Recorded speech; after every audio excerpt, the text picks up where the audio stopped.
Hey there, it's Natalie Topa again, and I'm here in an IDP camp in Kadugli, South Kordofan, and these are people who've been displaced by conflict within Sudan, so they're internally displaced, not refugees.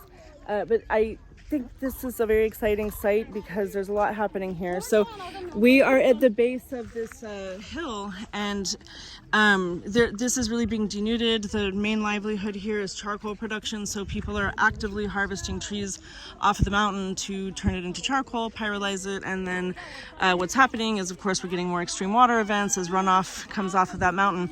But one thing I wanted to just point out is that footpaths, roads, footpaths, and animal tracks are where we have massive soil erosion because we have compaction and it becomes suppressed, and this is where water starts to become concentrated and channelized, and we start to get, starts as like real erosion, and then we start to get these head cuts that is literally unzipping this subcatchment, this watershed, and releasing all the water out of the system. But as I was walking up here, because I was thinking, what I would do, I don't know if we're going to be able to do our project, the training here, but I would definitely just turn this water off of the footpath and into the sorghum fields where people are trying to grow crops, pumpkins, sorghum, maize, and get this water off because it's going to continue to channelize and erode into big, deep gullies.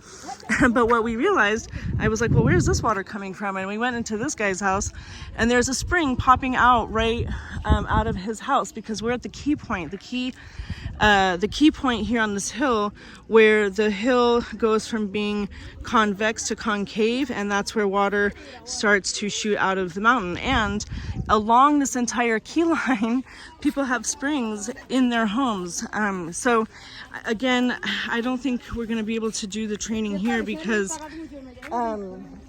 we have a plan to do it somewhere else. And also everyone has planted so much that we can't go in and start destroying people's crops to do earthworks. But one of my recommendations here for sure is to, in the dry season, engineer a system that meanders, not channelizes, but soaks into a series of fill and spill sections throughout the households, and soaks, doing mulch basins, doing a variety of different things, turning it off onto contour, because this could be, just like they do in Bali or other places, have a whole integrated irrigation system, or at least soakage and infiltration system. But really what I want to show is just how the compaction of footpaths contributes to channelization and erosion and gully formation and extreme water events, flash floods. So this is not dissimilar to what we did in Burundi with Pathwater harvesting, but this goes all the way down to the main road, and then of course it starts to destroy the road. And that road is a market access road. It's where people, need to sell their wares. It's where they need to go to access healthcare and just, move and be mobile through the community, to the schools, to everything. So here it's starting to get quite mucky, and then I'll show you what happens when it lets out at the main road. And the thing is that we've got little waters joining together into these larger, cutting, this incisive water behavior. And then as we come out, we've got NGOs bumping around in big land cruisers, cutting deeper rivets. So this is getting quite deep down here. This is not an insignificant amount of water. So this is a perfect example of what we mean by a head cut. So, water gains strength and energy from speed, from volume, from depth and elevation, and that turbidity. So it's carrying lots of stuff that also help to churn up. But this is what's called a head cut. Look at that cute baby goat. Hi, baby goat. So basically, there was a small drop in elevation, And that gives enough power to the water that it starts to really get incisive action.